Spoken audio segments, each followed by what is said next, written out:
Welcome to new TV Telugu. ఇప్పుడు AP top 10 చూద్దాం. తుళ్లూరు మండల పరిధిలోని లైబ్రరీ సెంటర్లో సీఐ గంగా వెంకటేశ్వర్లు ఆధ్వర్యంలో పోలీస్ బిట్ ఏర్పాటు చేశారు. ట్రాఫిక్ ను నియంత్రించేందుకు రోడ్లపై ఇష్టానుసారంగా లైసెన్స్ లేకుండా వెళ్తున్న వారిని కంట్రోల్ చేసేందుకు బీట్ వేశారు. ఈ బీట్ లో పలువురిపై చర్యలు తీసుకున్నారు. అలాగే పలు వాహనాలను అదుపులోకి తీసుకున్నారు.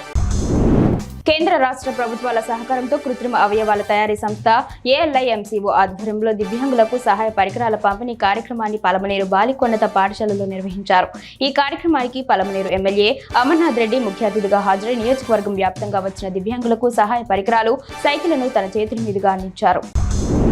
ప్రకాశం జిల్లా సింగరాయకొండ మండలం పాకాలలో రాష్ట్ర స్థాయి క్యారమ్స్ పోటీలను ఏపీ సాంఘిక సంక్షేమ శాఖ మంత్రి డోలా బాల వీరాంజనేయ స్వామి ప్రారంభించారు. సింగరాయకొండలో రాష్ట్ర స్థాయి క్యారమ్స్ పోటీలు జరగడంపై ఆయన ఆనందం వ్యక్తం చేశారు. క్రీడాకారులను పరిచయం చేసుకుని అభినందించారు. కూటమి ప్రభుత్వం క్రీడాకారులను ప్రోత్సహించే అంశంలో ఎప్పుడూ ముందుంటుందని మంత్రి స్వామి అన్నారు. సంతమాగులూరులోని స్థానిక పోలీస్ స్టేషన్ నుండి బస్టాండ్ సెంటర్ వరకు సీఐ వెంకట్రావు ఆధ్వర్యంలో పోలీసులు హెల్మెట్ పై అవగాహన ర్యాలీ నిర్వహించారు. ఈ సందర్భంగా సీఐ వెంకట్రావు మాట్లాడుతూ పండుగల సమయంలో సుదీర్ఘ ప్రాంతాల నుండి ద్విచక్ర వాహనాలపై వచ్చేవారు తప్పనిసరిగా హెల్మెట్ ధరించాలని అన్నారు. ప్రమాద సమయంలో హెల్మెట్ రక్షణగా నిలుస్తుందని సీఐ చెప్పారు. అరకులోయ మండలంలోని పాణిరంగని నుంచి విశాఖకు వెళ్లే ప్రధాన రహదారి ప్రమాదకరంగా మారింది. తారు రోడ్డు మరమ్మతుల కొరకు రోడ్డుపై కంకర్రాలు పోసి రోలింగ్ చేయకపోవడంతో రోడ్డుపై కంకర్రాలు తేలి ఉండడంతో రాకపోకల సమయంలో 2 రోజుల నుంచి వాహన చోదకులు ప్రమాదాలకు గురవుతున్నారని ఆందోళన వ్యక్తం చేస్తున్నారు. సంబంధిత అధికారులు స్పందించి ఈ సమస్య పరిష్కరించాలని పలువురు వాహన చోదకులు కోరుతున్నారు. బీఆర్ అంబేద్కర్ పై కేంద్ర హోంమంత్రి అమిత్ షా చేసిన అనుచిత వ్యాఖ్యలు ఖండిస్తూ తోట్లవల్లూరు మండలంలో ప్రజా పోరాట సమితి ఆధ్వర్యంలో భారీ నిరసన ర్యాలీ నిర్వహించారు. బిర్యానీ ఉద్దేశించి హ్యూమన్ రైట్స్ ప్రొటెక్షన్ జిల్లా అధ్యక్షులు తుమాటి సుధాకర్ మాట్లాడుతూ భారత రాజ్యాంగ సృష్టికర్త అంబేద్కర్ ని అవమానించడం సిగ్గుచేటని అన్నారు. ఈ కార్యక్రమంలో ప్రజా పోరాట సమితి అధ్యక్షులు ముబ్బల అన్వేష్ పాల్గొన్నారు.